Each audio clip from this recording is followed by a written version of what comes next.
من الشیطان الرجیم بسم اللہ الرحمن الرحیم۔ آج میں آپ کو سنانے جا رہی ہوں سلطان ملک شاہ سلجوقی، اور اس کے رائٹر ہیں اسلم راہی ایم اے۔ اور چلیں آپ کو سناتے ہیں۔ دریائے جئیوں کے لکڑی اور کشتیوں کے پل کو عبور کرنے کے بعد وہ شاہراہ جو سمرقند سے نشاپور کی طرف جاتی تھی، وہ سر کٹے منحوس کالے لمحوں کی طرح اداس، بے برگ و باق ثمر اشجار کی طرح ویران پڑی ہوئی تھی۔ آسمان پر اڑتی آوارہ چیلوں نے اس شاہراہ پر مزید ایک اضطراری سی کیفیت طاری کر کے رکھ دی تھی۔ ایسے میں شاہراہ اچانک گھوڑوں کی ٹاپوں سے گونج اٹھی، اس لیے کہ وہ ایک سوار کے بائیں ہاتھ میں گھوڑے کی باگ کے علاوہ ڈھال تھی اور دائیں ہاتھ میں ننگی تلوار تھی۔ وہ اپنے گھوڑے کو سرپٹ دوڑاتا ہوا نشاپور کا رخ کیے ہوئے تھا۔ اس سے پیچھے چھ سات سوار اپنی تلواروں کو لہراتے ہوئے اس کے تعاقب میں تھے۔ شاید وہ اس کے در پہ تھے اور اس پر حملہ آور ہونا چاہتے تھے۔ آگے بھاگنے والا سوار بار بار مڑ کر پیچھے بھی دیکھ لیتا تھا، شاید وہ ایسا اپنی حفاظت اور تحفظ کے لیے کر رہا تھا۔ سمرقند سے نشاپور کی طرف جانے والی شاہراہ پر آگے ایک چوراہا آ گیا تھا، جس سے مختلف سمتوں کو شاہراہیں نکلتی تھیں۔ ایک وہاں سے خوارزم کی طرف چلی گئی تھی، دوسری طوس سے ہوتی ہوئی جرجان کا رخ کر رہی تھی، تیسری ترمذ سے ہوتی ہوئی بدخشاں اور وہاں سے دائیں جانب کافرستان کی طرف نکل گئی تھی، چوتھی دائیں جانب بلخ سے ہوتی ہوئی تخارستان کا رخ کر رہی تھی اور پانچویں شاہراہ سیدھی نشاپور کی طرف بھاگ رہی تھی۔ اس چوراہے پر آ کر اس سوار نے ایک بار اپنے پیچھے مڑ کر دیکھا۔ تعاقب کرنے والے اب بالکل نزدیک آ گئے تھے۔ اس صورتحال سے اس کی حالت آتشین بگولوں کی طرح صورت اختیار کر گئی تھی۔ شعلے برساتی اس کی آنکھوں میں برق کی آندھیوں پر عزم تیور اپنا رنگ جما گئے تھے۔ اس کے چہرے پر درد کی اندھی گزرگاہوں کا منظر دیکھا جا سکتا تھا۔ پھر اچانک اپنے گھوڑوں کی باگیں کھینچتے ہوئے وہ جبر کی کالی آندھیوں اور وقت کے گہرے طوفانی ساگر کی طرح مڑا۔ زوردار انداز میں چند بار اس نے تکبیریں بلند کیں، پھر وہ زیست کی بدترین تہمتوں میں جبر بھرے صحرائی موسموں اور خزاں کی دھن پر درد کی اڑتی خاک کی طرح ان پر حملہ آور ہو گیا تھا۔ تعاقب کرنے والے 6 سوار تھے، وہ ان کے بیچوں بیچ گزرا، 3 کو بائیں جانب اور 3 کو دائیں جانب رکھا۔ بائیں جانب والوں کے وار کو اپنی ڈھال پر روکتا چلا گیا اور دائیں والوں پر دفاع کرنے کے ساتھ ساتھ اپنا رنگ بھی دکھاتا گیا، اور اس حملے میں اس نے ان کے 2 ساتھیوں کو موت کے گھاٹ اتار دیا تھا۔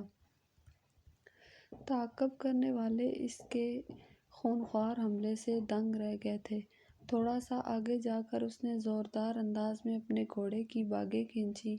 گھوڑا سرکشی کا مظاہرہ کرتے ہوئے اپنی اگلی دونوں ٹانگیں فضا میں بلند کرتے ہوئے ہنہنایا، پھر اپنے مالک کے کہنے کا اتباع کرتے ہوئے مڑا۔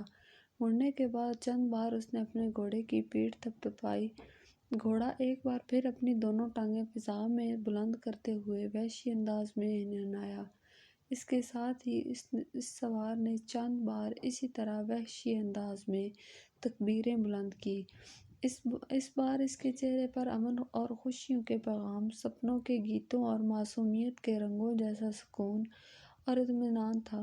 پھر اپنے گھوڑے کو اس نے ایڑ لگائی اور چاروں بجنے والوں پر وہ فضا میں محیط ہو جانے والے گرد و غبار کے سیاہ طوفان بخت اتفاق کی شدید وحشتناکی اور برہنہ چنگاریوں کی گرتی برف کی چمک کی طرح حملہ آور ہو گیا تھا۔ اب وہ ان چاروں کے سامنے جم کر مقابلہ کرنے لگا تھا۔ اپنے پہلے ہی حملے میں اس نے ان کے مزید 2 ساتھیوں کو ڈھیر کر لیا تھا، باقی 2 رہ گئے تھے اور وہ اس کا مقابلہ کرتے ہوئے کسی قدر ہچکچا بھی رہے تھے۔ وہ سوار اندھا دھند ان پر ٹوٹ پڑا تھا، دائیں بائیں سے کسی بھی طرح ڈھال برساتا، کسی کو اپنی تلوار کا نشانہ بناتا۔ یوں اس نے ایک اور کا بھی کام تمام کر دیا۔ آخر جو بچا وہ زیادہ دیر اس کے سامنے ٹھہر نہ سکا، اس کی بھی اس نے گردن کاٹ کے رکھ دی تھی۔ ابھی وہ کچھ سوچ ہی رہا تھا کہ دنگ رہ گیا، اس لیے کہ اس کی پشت پر چند اور سوار نمودار ہوئے جو اس کے تعاقب میں تھے۔ اس سے بچنے کے لیے اپنے گھوڑے کو وہ ایڑ لگانا ہی چاہتا تھا کہ کچھ سوار سامنے سے بھی نمودار ہوئے اور اس شاہراہ کی طرف سے آ رہے تھے جو نشا پور کی طرف جاتی تھی۔ تعاقب کرنے والوں کی نسبت سامنے سے آنے والے سوار زیادہ قریب تھے۔ وہ شش و پنج میں پڑ گیا تھا کہ اپنے تحفظ کی خاطر کس سمت کا رخ کرے۔ اتنی دیر تک سامنے والے قریب آ گئے، پھر ان میں سے جو شاید ان کا سرخیل تھا اس سوار کو مخاطب کر کے کہنے لگا، سیدی ارسلان، اب آپ کو فکر مند ہونے کی ضرورت نہیں ہے۔ ہم سلطان ملک شاہ سلجوقی کے بھیجے ہوئے آدمی ہیں اور یہ جو لوگ آپ کا تعاقب کر رہے ہیں ان سے ہم خود نمٹ لیں گے۔ سلطان کو آپ کے سارے حالات کا علم ہو چکا ہے، اسی بنا پر آپ کی حفاظت کے لیے انہوں نے ہمیں روانہ کیا ہے۔ کہنے والا رک گیا، اس لیے کہ تعاقب کرنے والے نزدیک آ گئے تھے۔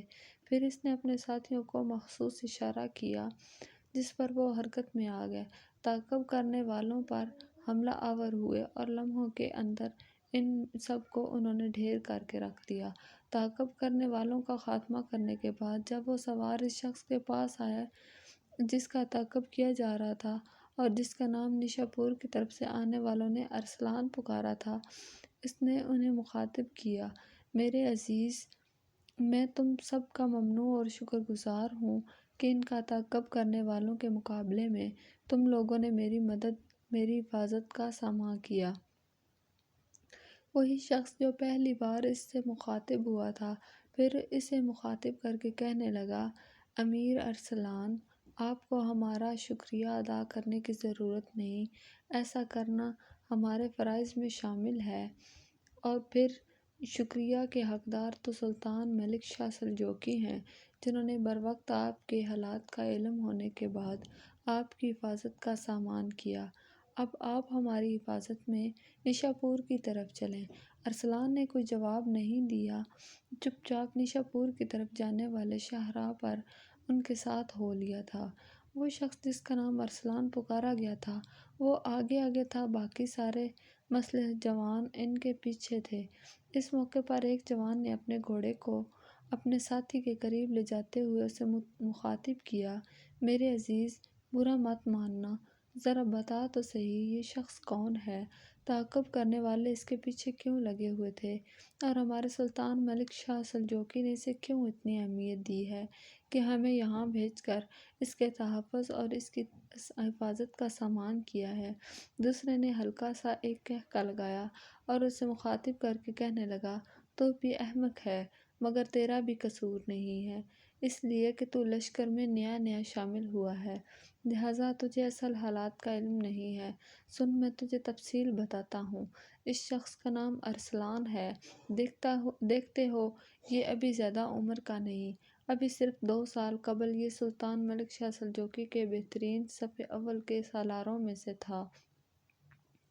پھر سلطان نے اسے حاکم سمرقندی کی التجا پر نشا پور سے سمرقند بھیجا تاکہ یہ سمرقند کے لشکریوں کو عسکری تربیت دے اور سمرقند کے لشکر کی سپہ سالاری کرتے ہوئے سمرقند کی حفاظت کرے جو کبھی شمال اور مشرق سے حملہ آور ہونے والے وحشی قبائل کا نشانہ بنتا تھا۔ سمرقند پہنچ کر اس نے انتہا درجہ کی محنت کی، لشکریوں کی بہترین تربیت کا سامان کیا۔ میں تمہیں یہ بھی بتاؤں کہ یہ نوجوان نشا پور کے حربی مدرسے کا سند یافتہ ہے، تیغ زنی اور دوسرے حربی امور میں اپنا جواب نہیں رکھتا۔ سمرقند میں اس نے بہترین کارکردگی کا اظہار کیا، لشکریوں کی عمدہ تربیت کی۔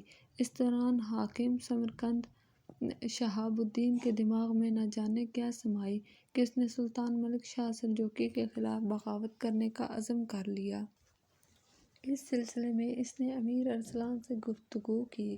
امیر ارسلان نے سلطان کے خلاف بغاوت کرنے سے صاف انکار کر دیا۔ چند یوم تک شہاب الدین امیر ارسلان کو سلطان ملک شاہ سلجوقی کے خلاف بغاوت کرنے پر اکساتا رہا لیکن کامیاب نہ ہوا۔ آخر اس نے امیر ارسلان کو زندان میں ڈال دیا اور یہ شرط پیش کی کہ اسے زندان سے اس وقت نکالا جائے گا جب وہ سلطان ملک شاہ سلجوقی کے خلاف بغاوت کرنے کے لیے تیار ہو جائے گا۔ امیر ارسلان نے اس کی یہ شرط بھی ماننے سے انکار کر دیا۔ آخرکار حاکم سمرقند شہاب الدین نے آخری حربہ آزمایا۔ امیر ارسلان کے اہل خانہ میں اس کا باپ، اس کی ماں، اس کا ایک بھائی اور ایک بہن تھے۔ شہاب الدین نے زندان میں امیر ارسلان کو دھمکی دی کہ اگر اس نے شہاب الدین کا کہا نہ مانا تو وہ ان سب کو اہل خانہ کا خاتمہ کر دے گا۔ امیر ارسلان پھر بھی ثابت قدم رہا۔ ساتھ ہی اس کے باپ نے زندان میں اسے ایک خط بھیجا اور اسے تاکید کی کہ شہاب الدین اگر اس کے باپ، اس کی ماں، بہن بھائی کے ٹکڑے بھی کر دے تب بھی وہ کسی صورت سلطان ملک شاہ سلجوقی کے خلاف بغاوت نہ کرے۔ امیر ارسلان نے ایسا ہی کیا۔ اس کے جواب میں حاکم سمرقند شہاب الدین نے ان کے باپ، ان کی ماں، بہن اور بھائی کو قتل کر دیا۔ لشکر میں کچھ ایسے عناصر بھی شامل تھے جو ارسلان کے ہم نوا اور زندان میں اپنے فرائض انجام دیتے تھے۔ انہوں نے کسی طرح زندان سے ارسلان کو بھگا دیا۔ اس کے بعد جو واقعات پیش آئے وہ تم اپنی آنکھوں سے دیکھ رہے ہو۔ وہ سوار جب ارسلان کو لے کر نشاپور کے قریب آئے تو سامنے کی طرف سے ایک سوار آیا اور انہیں مخاطب کر کے کہنے لگا، امیر ارسلان کو جوگان کے میدان کی طرف لے جاؤ۔ سلطان اور دوسرے سالار اس وقت وہیں ہیں اور امیر ارسلان کا انتظار کر رہے ہیں۔ سلطان وہیں امیر ارسلان سے ملنا پسند کریں گے۔ آنے والے اس مسلح جوان کے اس انکشاف پر ارسلان کے چہرے پر ہلکی سی مسکراہٹ نمودار ہوئی تھی۔ پھر اپنے ارد گرد جو مسلح جوان تھے ان کی طرف دیکھتے ہوئے وہ کہنے لگا، اب تم جا کے مستقر میں آرام کرو، میں اکیلا جوگان کے میدان میں سلطان سے مل لیتا ہوں۔ ارسلان کے کہنے پر وہ مسلح جوان مستقر کی طرف چلے گئے تھے۔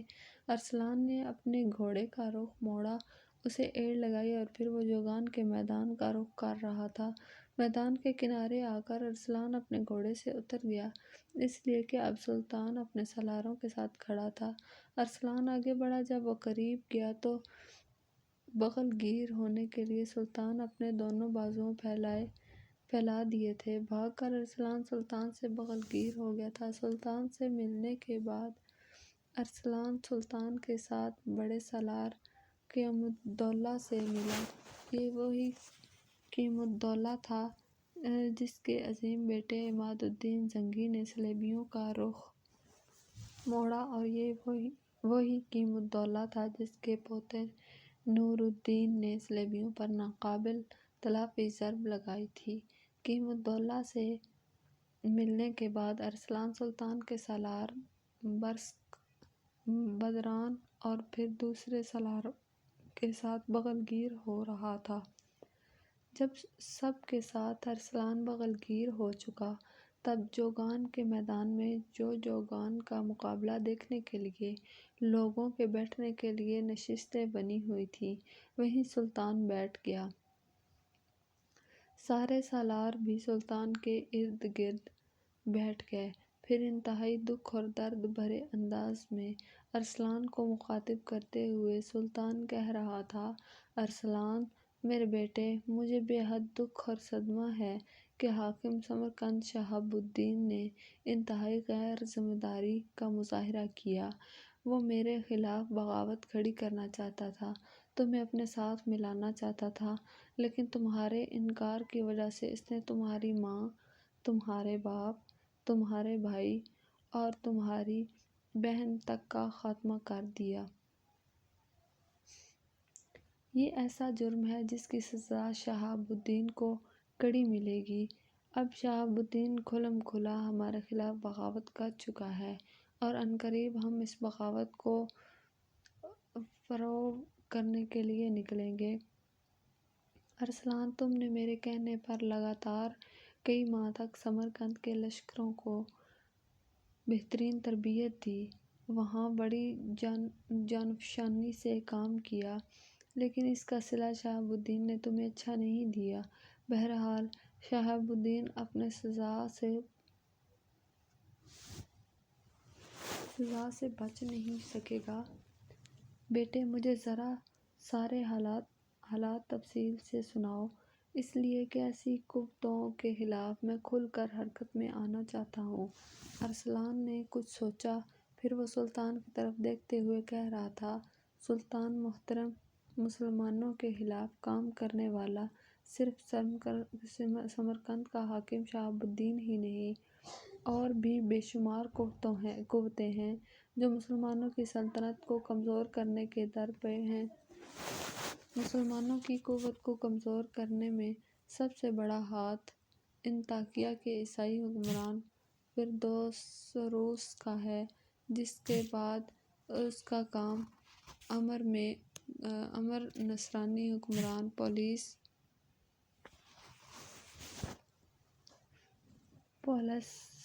راہ کا عیسائی بادشاہ بھی شامل ہے۔ سلطان محترم، بات یہیں تک ختم نہیں ہو جاتی۔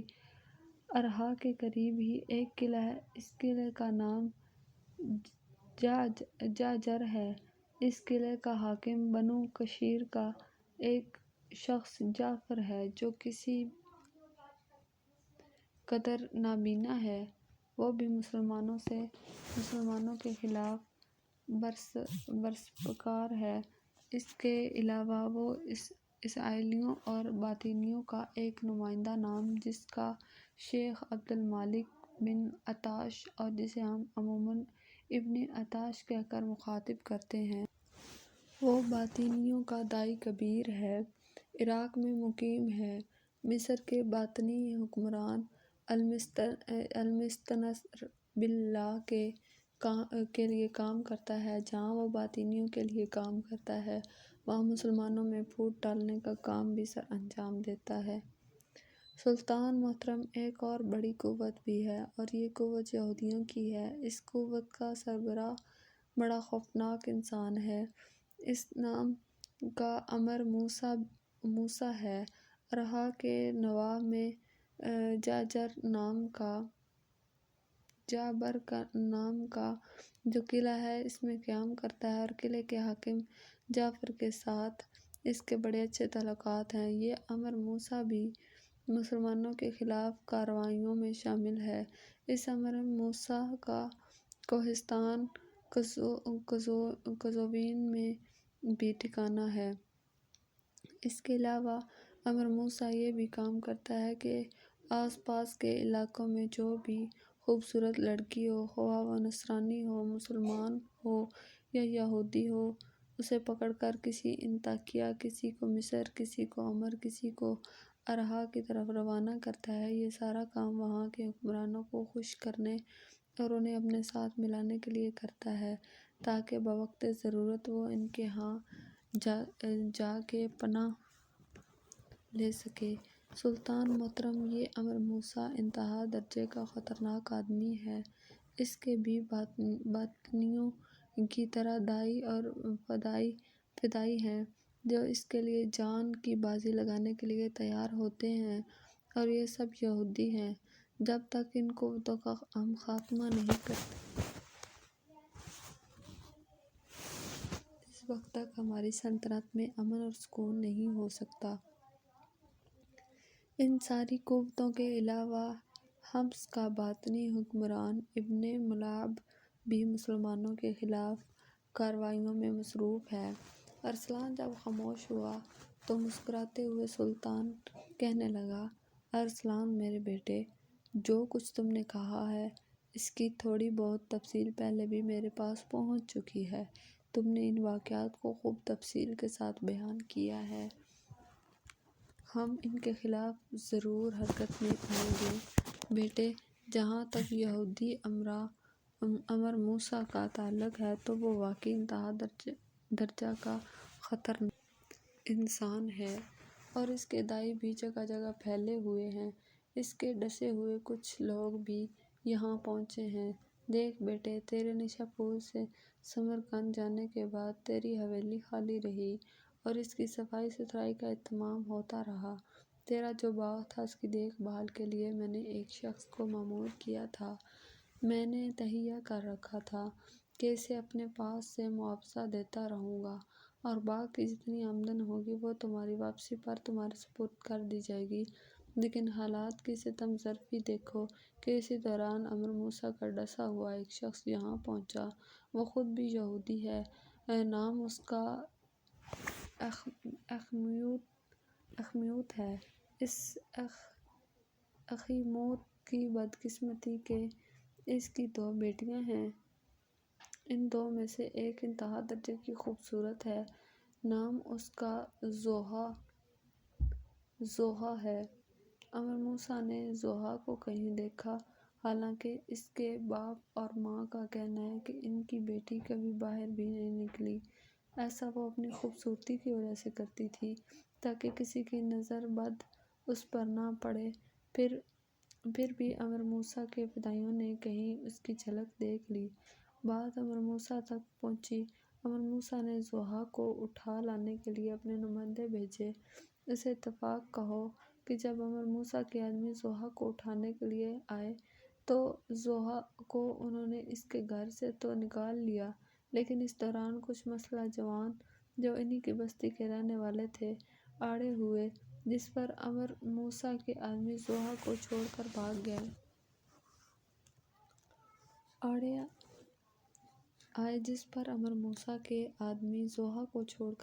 گئے۔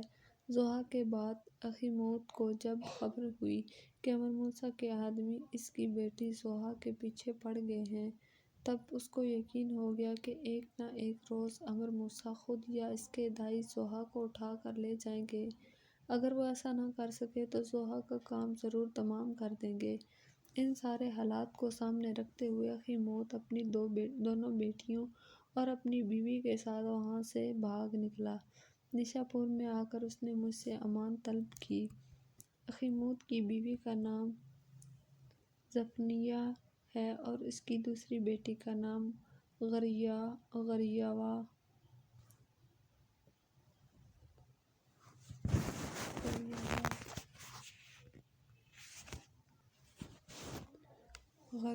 بڑی، زوہا چھوٹی ہے۔ یہاں پہنچنے کے بعد میں نے انہیں تسلی دی، انہیں یقین دلایا کہ کم از کم امر موسیٰ کے آدمی یہاں انہیں نقصان نہیں پہنچا سکیں گے۔ تمہاری حویلی چونکہ خالی پڑی تھی، لہٰذا میں نے اخیموت کو اپنی بیوی اور دونوں بیٹیوں کے ساتھ وہاں رہائش رکھنے کے لیے کہہ دیا۔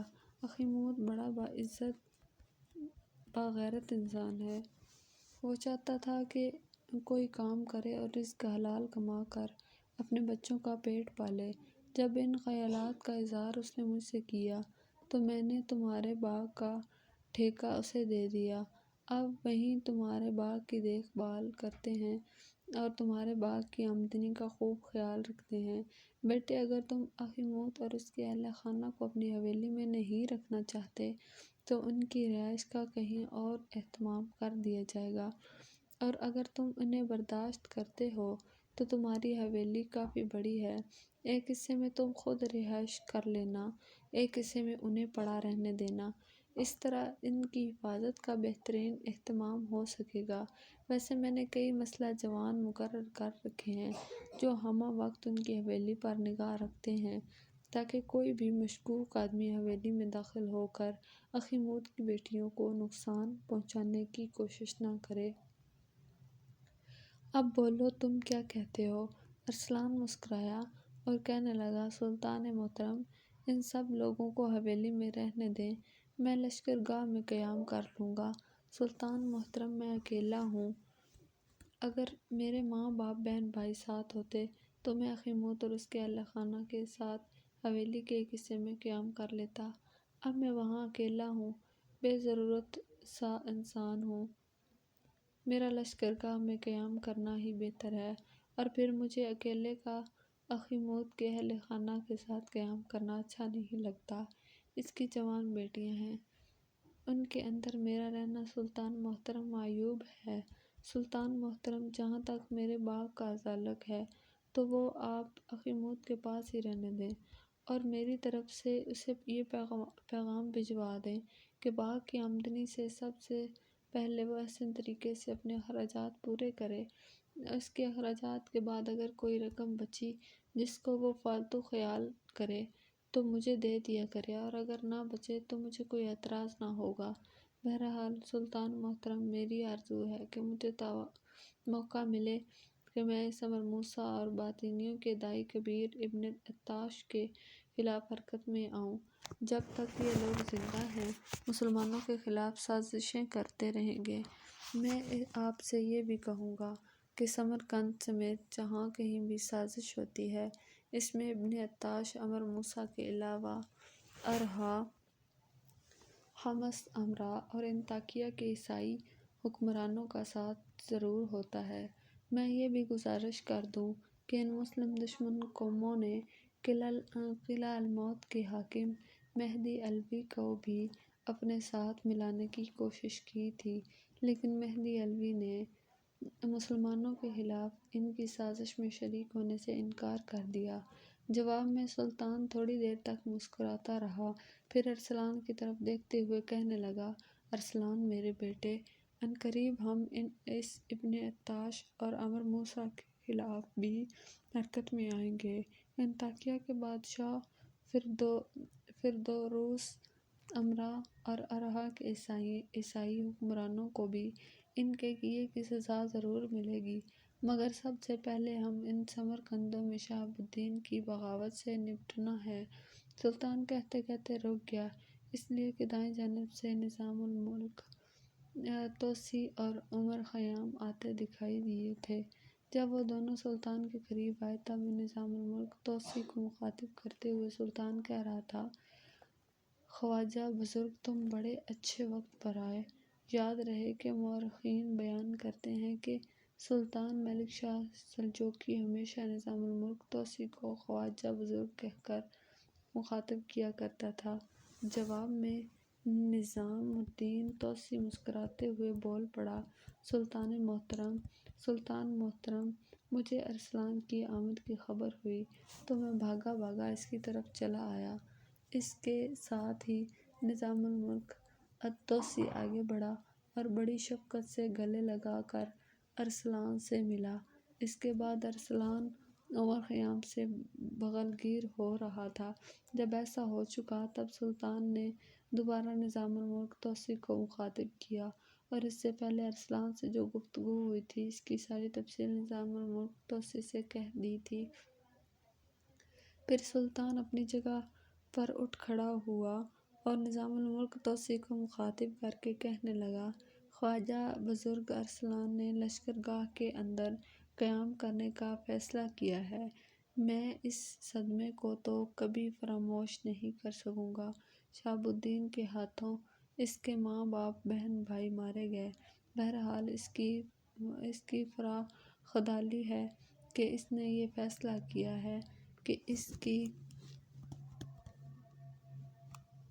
حویلی میں اخیموت اور اس کے اہل خانہ قیام کریں گے، اور اس کے باغ کا جو ٹھیکہ ہم نے اخیموت کو دے رکھا ہے، اس کے متعلق اس کا فیصلہ یہ ہے کہ اخیموت اپنے اخراجات پورے کرنے کے بعد اگر کوئی رقم بچے تو اس کو دے دیا کرے۔